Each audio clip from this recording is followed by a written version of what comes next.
There is a place on the edge of California where the fog swallows sound and time seems to freeze. A prison built not just to contain violence, but to erase it. For decades, the state's most powerful gang leaders were sent here when every other prison failed to control them. Men who commanded murders with a whisper.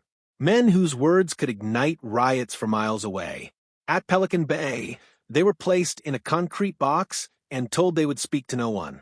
But what happens when you isolate the most dangerous minds in America and leave them alone with their thoughts? This is the story of Pelican Bay State Prison and the security housing unit that changed the rules of incarceration forever. What happened inside those walls would reshape California's prison system. But before that change came years of silence, control, and a psychological experiment few outside truly understood. And what happened next was even more unsettling. Pelican Bay sits near the Oregon border, far from California cities. Its location was deliberate. Built in the late 1980s, it was designed as a Supermax, a prison within the prison system. Not a place for typical offenders, not even a place for ordinary lifers. It was created to control prison gangs. By the 1970s and 1980s, groups like the Aryan Brotherhood, the Mexican Mafia, and the Nuestra Familia had transformed California prisons into battlegrounds. Murders were ordered through coded kites, tiny notes passed between cells. Hits were approved by shot callers serving life sentences. Entire housing units operated under gang authority. Officials believed something drastic was necessary. So they built the Security Housing Unit, the SHU, not as punishment for a specific crime inside prison, but as a method of control. And once a man entered the SHU, he might not leave for years, or decades. A SHU cell at Pelican Bay measures roughly 8 by 10 feet. No windows facing the outside world. Only a narrow slot high in the wall, allowing in a strip of pale light. The door is solid steel, perforated with tiny holes. Inside, a concrete slab for a bed, a thin mattress, a stainless steel toilet and sink combined into one fixture. No mirror, no decoration. For 22 to 23 hours a day, a man stayed here alone. Meals were slid through a slot in the door. There were no work assignments, no educational programs, no communal dining, no yard with other inmates. When yard time came, it wasn't a yard in the traditional sense. It was a slightly larger concrete pen, sometimes called a dog run, enclosed by high walls and metal grating above. No human contact, no physical touch, just isolation. Officials argued this was necessary to prevent gang leaders from communicating and orchestrating violence. But isolation has consequences. And those consequences would become impossible to ignore. Daily life inside the SHU followed a rigid pattern. Lights on early. Count. Breakfast tray. Silence. Some inmates read the same book repeatedly for years. Others paced from wall to wall, calculating steps. 8 forward, 8 back, over and over. Some exercised obsessively, push-ups, sit-ups, shadowboxing against concrete to maintain physical control when everything else was stripped away. But the most dangerous activity was communication. Because even in isolation, gangs adapted. Inmates developed complex systems of tapping on pipes. They shouted messages through ventilation ducts in coded language. They flushed handwritten notes through toilets in a method known as phishing, using string made from torn sheets to retrieve messages from adjacent cells. Isolation was meant to sever power structures. Instead, it sometimes refined them. The shot callers still commanded loyalty. Their words still carried weight. Only now, control traveled in whispers through plumbing, and prison officials responded with stricter enforcement. More searches, more confiscations, more time added. The deeper the silence grew, the more determined both sides became. Violence inside the SHU was rare. Not because tensions didn't exist, but because contact was minimal. When it did happen, it was explosive. Cell extractions were among the most intense procedures. If an inmate refused orders, a team of officers in protective gear would approach the door. Commands were issued. If compliance failed, the door opened and the team moved in with shields and controlled force. Everything was calculated, every movement choreographed, because many of these men had nothing left to lose. Some had been validated as gang members based not only on behavior but on tattoos, artwork, or possession of certain books. Validation meant indefinite SHU placement. No clear release date. The only official path out was debriefing, providing information about gang operations. But debriefing carried its own price. In prison culture, informing is a permanent mark. To debrief meant renouncing the gang and risking retaliation. So many chose silence. Years passed, then more years, and something began to break. Psychologists have long debated the effects of prolonged solitary confinement. Sensory deprivation alters perception. Time blurs. Sounds become amplified. Thoughts loop endlessly. Former SHU inmates described hallucinations, panic attacks, insomnia. Sudden bursts of rage followed by crushing despair. Others became emotionally numb. Some stopped speaking entirely. Yet within that silence, strict survival rules existed. Never show weakness. Never speak out of turn during the rare interactions with staff. Never associate across racial lines unless authorized by gang leadership. California prison culture historically organized along racial structures: Black, White, Hispanic, Northern Hispanic, Southern Hispanic, each aligned with broader gang affiliations. Even in isolation, those identities shaped loyalty. But what happens when racial boundaries meet decades of solitary confinement? That question would later ignite a movement no one expected, and it would begin with hunger. In 2011, inmates inside Pelican Bay's SHU initiated a hunger strike. Their demands were specific: end group punishment, abolish indefinite solitary confinement based on gang validation, improve conditions, and provide meaningful programming. The strike spread beyond Pelican Bay to other California prisons. Thousands refused meals.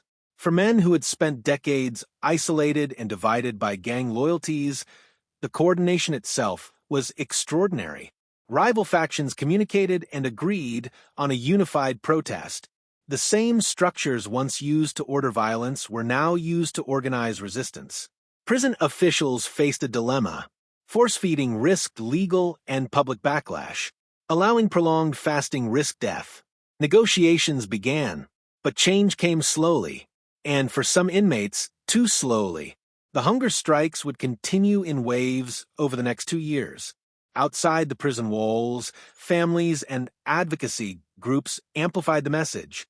The SHU, once hidden from public view, became a national conversation. In 2012, a federal class action lawsuit challenged California's use of long-term solitary confinement. The case would become known as Ashker versus Brown. At its center were men who had spent more than 20 years in the SHU. Their argument was simple: indefinite isolation without meaningful review violated constitutional protections. The state defended the policy as essential for safety. Court filings revealed internal records, durations of confinement, mental health reports, validation procedures.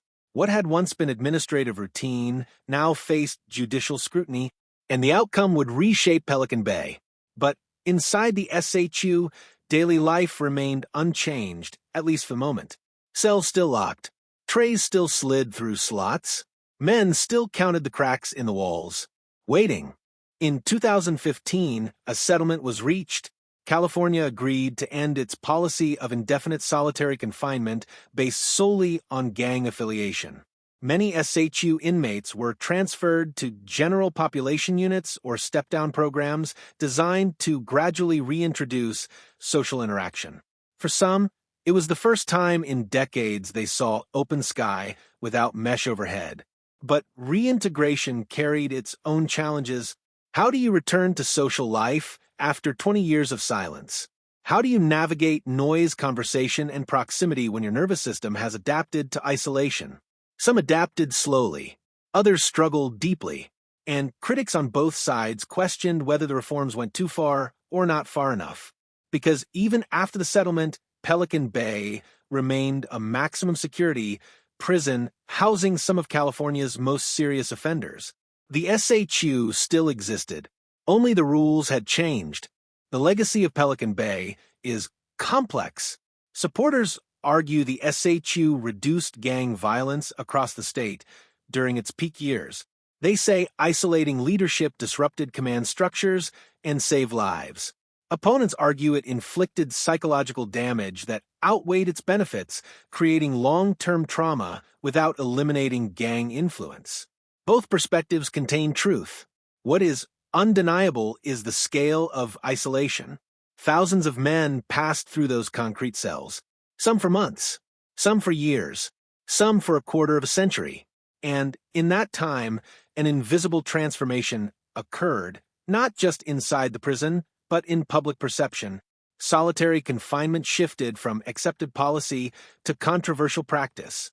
Pelican Bay became a symbol, but symbols are built on human stories, and the men who lived inside the SHU carry those stories still. Isolation is a powerful tool. It can suppress violence.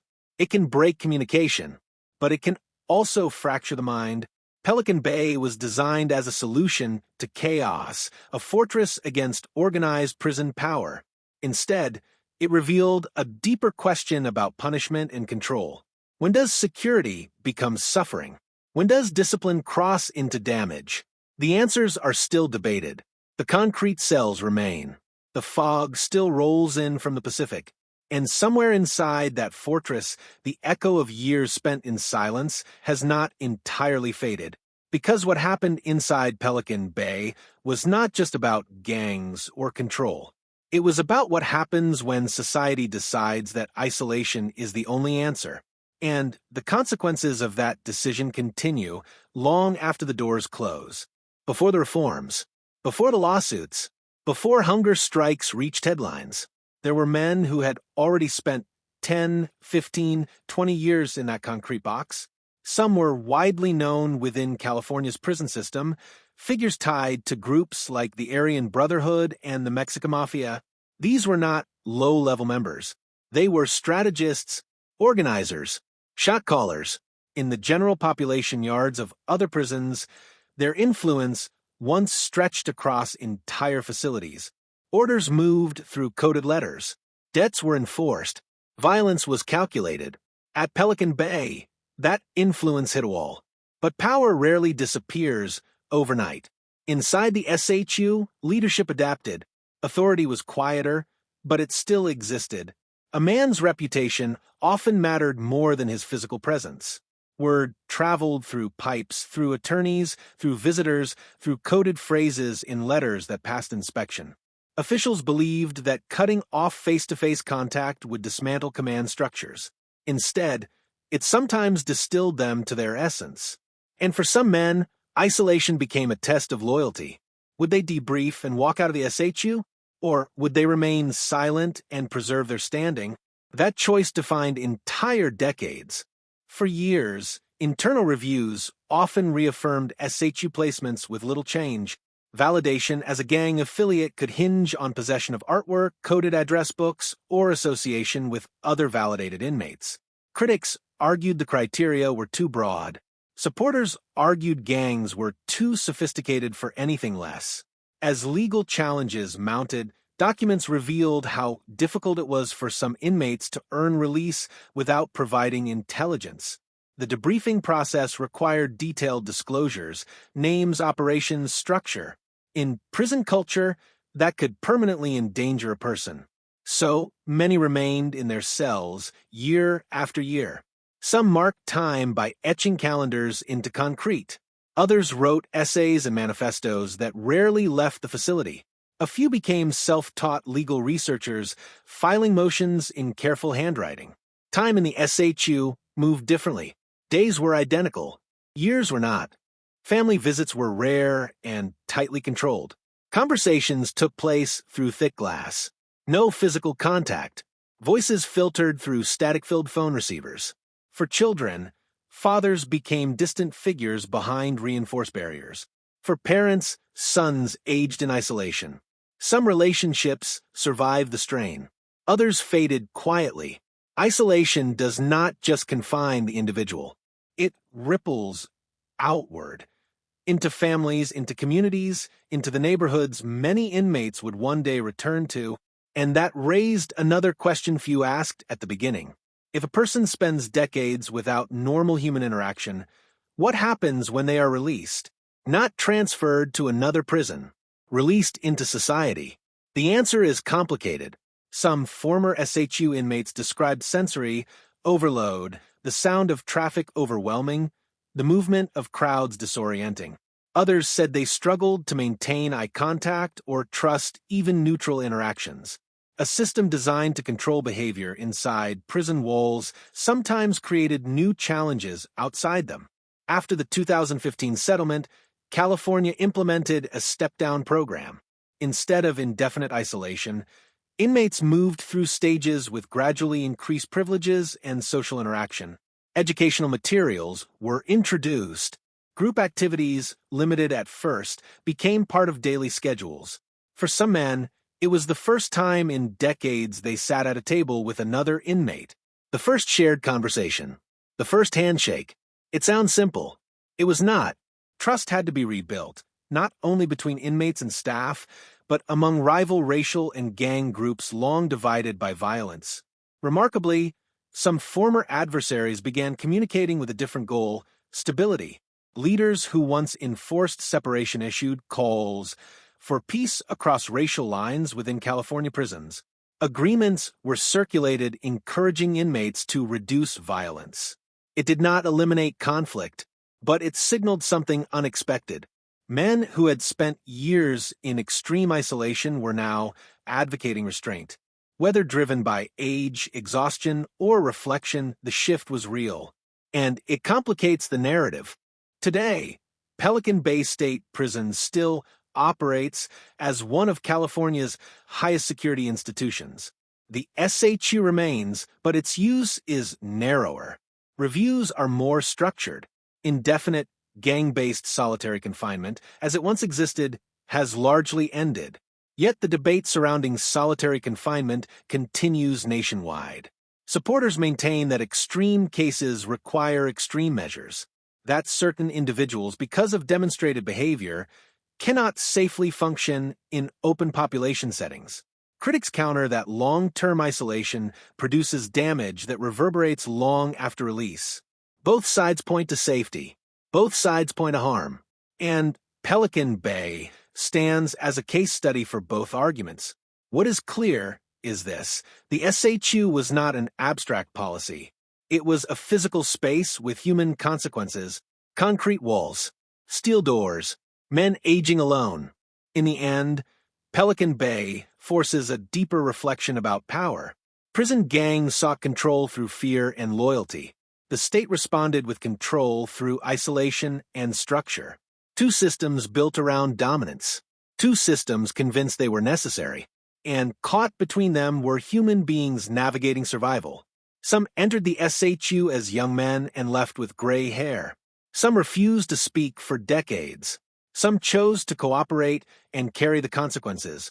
All of them lived inside an experiment in extreme separation. The question that lingers is not simple. Did isolation make California prisons safer? Or did it shift the problem into silence? Perhaps it did both. Perhaps it bought time at a psychological cost that will be measured for generations. On the northern edge of California, the fog still rolls in each morning, swallowing the towers and razor wire. Inside, doors still lock. Counts are still called. The routines continue. But the era when men vanished into the security housing unit for decades without end has left a permanent mark. Pelican Bay is more than a prison. It is a reminder of how far a system will go to maintain order, and how silence, when stretched long enough, becomes its own form of consequence. In the quiet of those concrete cells, stripped of noise and status, power looked different. So did punishment. And long after the lights dim and the corridors empty, one thought remains.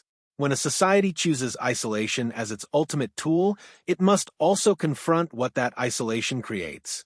Because the walls built to contain danger can also reveal uncomfortable truths about control, justice, and the human mind. And those truths do not stay locked behind steel doors. Thanks for watching, and kindly subscribe, comment, like, and share the video to others, because by so doing you are helping this video to reach out to many people who are also interested and stayed tuned for the video to be released.